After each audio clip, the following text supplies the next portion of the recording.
Sir ದುಂಬ ಎಂಕ್ರೆಗೆ ಒಂದು tender ತಗ್ಲಿಪ್ಪಣಾಗ ಭಾರಿ ಸುಲಭ ಹೊಂದಿತ್ತು ಎಂಕ್ಲು ಒಂಜಿ ಅರ್ಧ ನಿಮಿಷ ಎಂಕ್ಲ ಬಿಲ್ಲ ಹೊಂದಿತ್ತು ರೀತಿ ಎಂಕ್ಲ ಮೈಲ್ ಗಟ್ಟಲೆ ಕ್ಯೂ ಅಂತ ಜನಕ್ಲೆ ಭಾರಿ ತೊಂದರೆ ಉಡುಪಿ ಅಂಬಲ್ಪಾಡಿ ಬರೋದಿಲ್ಲ ಪ್ರಭಾಕರ್ ಬಣ್ಣ ಭಾರಿ ಕಷ್ಟ ಒಂದು sir actually executive engineer neck sufficient ಒಂದು ತೆತ್ತೊಂಡು ಪ್ರಿಕಾಷನ್ಸ್ ತೆತ್ತೊಂದು ನಾನೊಂದು ರೆಡ್ ಕ್ಯಾಶರ್ಗೆ ಮೂಲ ಏರ್ಪಾಟ್ ಮಾಡ್ತಾನೆ ಎಂಕ್ಲೆ ಭಾರಿ ಈಸಿ ಹಾಕೋದು ಇದನ್ನ ಎಂಕ್ಲೆ ಭಾರಿ ಭಂಗ ಹಾಕೋದು ಯಾರು ಒಂದು ಮೂಜನೇ ಸರಿ ಬತ್ತು ಪಿರ ಒಪ್ಪಿದೆ ಒಂದಿತ್ತು ಎಂಗೆಲೆಗೆ ಅಮಲ್ ಪಾಡಿರ ಒಂದು ಹೈವೇಡ್ ಬಾರ್ಪಿನೆಲ್ಲ ಇದ್ದಿತ್ತು ಕಿನ್ನಿ ಮುಲ್ಕೆ ಹೋದ್ 10 ಜನ ಉಡುಪಿ ಹೋದ್ ಬರೋಡು ಕರೆಂಟ್ ಬಿಲ್ ಬತ್ತ ಲೈನ್ ಉಂಟು ನನ್ನ ಗಂಟೆಗಟ್ಟಲೆ ಲೈನ್ ಉಂಟು ಏತು ಜನ ಉಲ್ಲೇರ್ ಬಂದಿದ್ದು ವಾತಾರ್ದು ಕರೆಂಟ್ ಫ್ರೀ ಬಂದದ್ದು ಈ ಜನಕ್ಕೆ ಮೂಲ ಭಾರಿ ಕಷ್ಟ ಬರ್ಬೋದು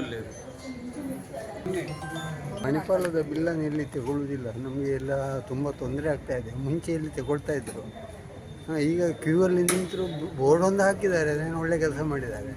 ಆದರೆ ಮಣಿಪಾಲದ್ದು ಎಲ್ಲಿ ಪೇಮೆಂಟ್ ಮಾಡೋದು ಏನು ಅಂತ ಆಸ್ಪದ ಇಲ್ಲ. ನಮಗೆ ತುಂಬ ತೊಂದರೆ ಆಗ್ತದೆ. ಪಬ್ಲಿಕ್ಕಿಗೆ ಹೀಗೆಲ್ಲ ಮಾಡಿದರೆ ಮುಂದೆ ಎಲ್ಲ ಹೇಗೆ ಆಗೋದು? ವಿದ್ಯುತ್ ಬಿಲ್ಲು ಸಹ ಸರಿಯಾಗಿ ಬರುವುದಿಲ್ಲ, ಆದರೂ ಬಂದದನ್ನು ಕಟ್ಟಲಿಕ್ಕೆ ಸರಿಯಾದ ವ್ಯವಸ್ಥೆ ಇಲ್ಲ. ಹೀಗೆಲ್ಲ ಆದರೆ ಹೇಗೆ ಅಂತ ನಾವು ಕೇಳ್ತಾ ಇದ್ದೀವಿ. ನೀವು ಮಣಿಪಾಲದ ಮನೆ ಅಲ್ಲ? ನಮ್ಮದು ಇದು ಇದರಲ್ಲಿ MGM ಕಾಲೇಜ್ ಹತ್ರ, ಅದೆಲ್ಲ ಮಣಿಪಾಲಕ್ಕೆ ಸೇರಿತ್ತು. ಅದನ್ನು ಕಟ್ಟಲಿಕ್ಕೆ ಎಲ್ಲಿ ಸಂಬಂಧಪಟ್ಟದ್ದು ಏನು ಅಂತ ಹೇಳೋದು ಇಲ್ಲಿಲ್ಲ, ವ್ಯವಸ್ಥೆ ಇಲ್ಲ.